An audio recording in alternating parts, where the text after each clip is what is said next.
The Beach Boys 2020, right now on States and Kingdoms.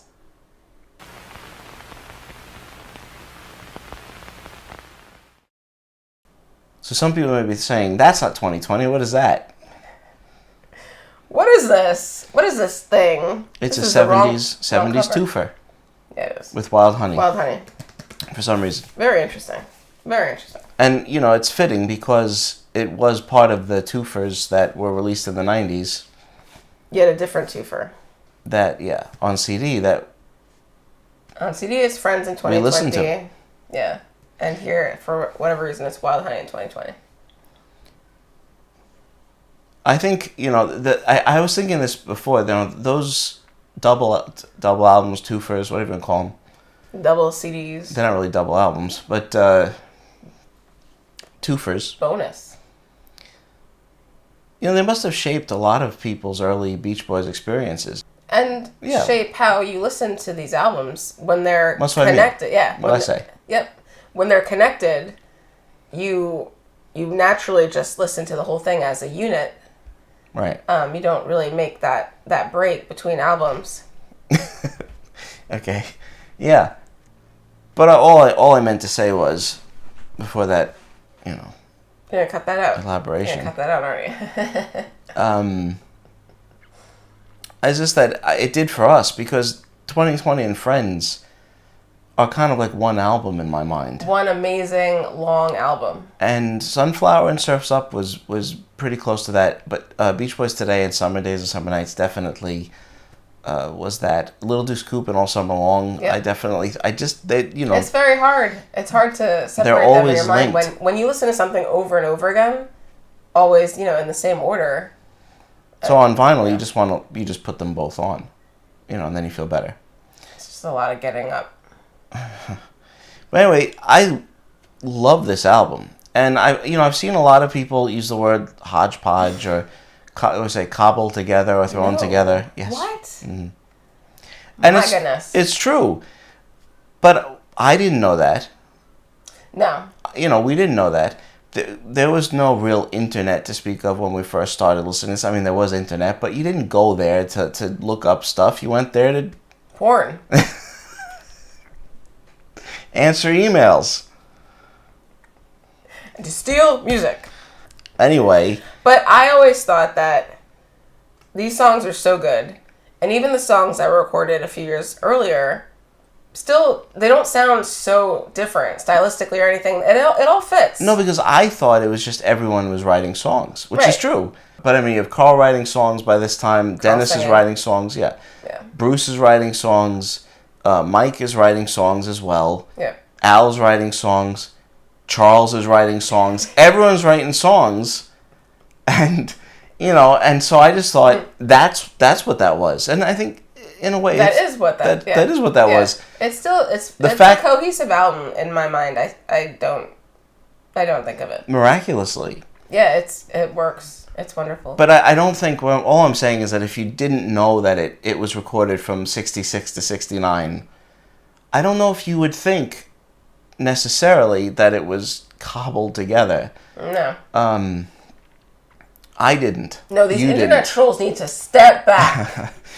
I always loved this album. I loved the changes between songs. I thought it was a lot of fun. In a way, it's like their White Album. Mm-hmm. It's like a whole, each song is like a little bit different, and it's fun. Do it again. Yeah. This is a raucous romp. It's got a cool sound. I like that. The drum at the beginning is a great sound. I mean, it should be an iconic sound, but it's not, I guess. I don't know if enough people really know about it, think about it. It's a good opening song, even though I never, listened to the double CD. I never heard it as an opening song. Yeah, it's true. But it works. The way the drum sounds is awesome and so distinctive. And I always thought it was so cool. It sounds like something... It's like underwater. I never thought of that. Okay. Did you? Just now. Oh. It doesn't quite have the melancholy of other Beach Boys songs. It feels like you can just make it back. Like To Life? Yeah, like you can just make it back to the beach. It's not over. It's not totally over. You're not dead yet. Yeah, you're not. Yeah, you can get there. You can just go back, and it's okay. But a lot of time has passed. You got one foot in the grave. You can't go back. Right. I can hear music. Well, this has always been one of my favorite songs on this, and one of my favorite songs on the Friends 2020 album. This isn't my favorite. It isn't? No. F*** you. No, Carl sounds so beautiful. Sublime on it's this. Beautiful. His voice is just perfect. For that alone, it's amazing. Mm-hmm. I love this song. Really, it is sublime. I think you could argue he's their greatest singer. Yeah. You certainly could, I think. Even though, I would still say, Brian in his prime. Because he has a very similar range. He can do the falsetto, but his voice has that rhythm, and it's got this like soulful. It is thing. A soulful and it's gentle and just beautiful voice. It's gentle and soft when it needs to be, and then he can just turn powerful. on the It is great. Yeah, it's really really nice. The whole song, yeah, I love this song. Bluebirds over the mountain. This is a nice song. I don't know. I never thought. It's funny. I just always liked it. It's a catchy song, and I always thought it fit in well. And that's still basically what I think. It's just a nice, pleasant song that they do really well. The guitar is fairly omnipresent. Yeah, it is. But But it works. I think it does work. Too much. It's fine. I'm sure that some people would disagree, but I never thought it was too much. I don't question the Beach Boys. Sure you don't. I just enjoy them. Be With Me. Such a good song. Yeah, one of Dennis's greatest, and one of my favorite songs on this. I love his voice. I always love his voice. I love his songs. It's just pretty and powerful, and I love the way he sings it. Yeah, he really had his own style. You can tell that they're his songs. That continued. A lot of his songs do this thing where they're quiet and then they build up toward the end to like this sort of crescendo thing, and it's very symphonic. Yeah. Yeah, they are. They're all just really great. Yeah. Dennis, All I Want to Do. I guess I always thought All I Want to Do is kind of the strangest song on the album, just because it is so different for the Beach Boys. Yeah, it's fast. And I don't know why Dennis didn't sing it finally, because he really should have. Yeah. It's Mike. I never again. I love Mike. Mike's performance here is fine, but Dennis was better, and I would have preferred that. The Nearest Faraway Place. Right, beautiful instrumental. It sounds very, very much like a Beach Boys instrumental, and Bruce Johnston. He wrote a number of great things with the Beach Boys, of course, and I really love this. When I first started listening to this album, I didn't think this wasn't written by Brian. Yeah, I didn't look. Again, yeah. I didn't do my research. I couldn't read. We were illiterate until the age of... Brian wrote it all. Yeah. And no, that we did not think, because you could tell. No, but it's really gorgeous. Yeah. Very nice. I like it a lot. I do. I like everything about the production. Yeah, I like it. Yeah. Speaking of the production, I wouldn't necessarily say this is the greatest produced Beach Boys album. That is all. Well, what's interesting? Sometimes when we put on a Beach Boys record album, vinyl, it is such a different sound from what we're used to from the CD. It really kind of blows us away, and we're very surprised. In this case, it sounds great, but it wasn't that like earth-shattering, like, what? Do you agree? Yeah. Okay. It's fine. Cotton Fields. That's fun. It's fun. It's a fun song. Al. Yeah. Al Jardin. I thought it fit in really well. But I like this, and it has a definite Beach Boys touch. It's not. It doesn't. nothing that they did seems like it's, you know, they could not do anything. the Beach Boys. No, they could almost do any kind of song and make it their own. That's their magic. I Went to Sleep. So this is, of course, a Brian. I love this song. Mm-hmm. Very pretty. Yeah, I always love this. It's got that classic Brian Wilson, naive simplicity, in the subject matter. I just love the sound of this song. I love the sound of it. It's one of those Beach Boys songs where the every bit of it really makes me happy and is soft. Everything about it is just this soft. It's beautiful. It's like pillowy, and then you go to sleep. It feels like there's a real like softness to it. It's just airy, like a dream. Yeah, I guess you could say that. I did say that. No, I didn't. Time to Get Alone. Time to Get Alone is also just one of my favorite songs. Mm-hmm. So beautiful. I mean, yeah, the songs that Brian wrote on this, I mean, obviously these two songs,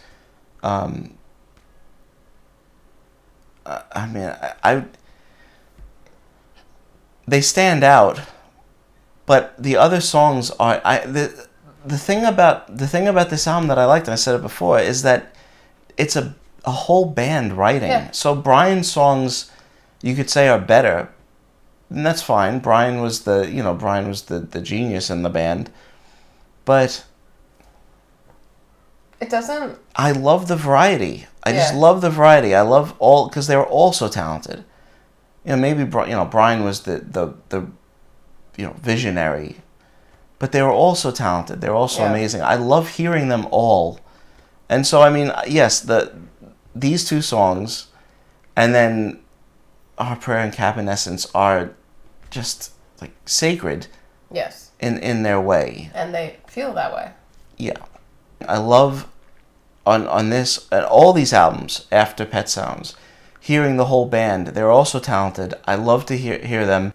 This epitomizes why you love the albums, the Beach Boys albums after Pet Sounds, because you get to hear everybody. Yeah, you get the variety, but it's also just all rooted in that awesome Beach Boy sound. Yeah, it's got it all.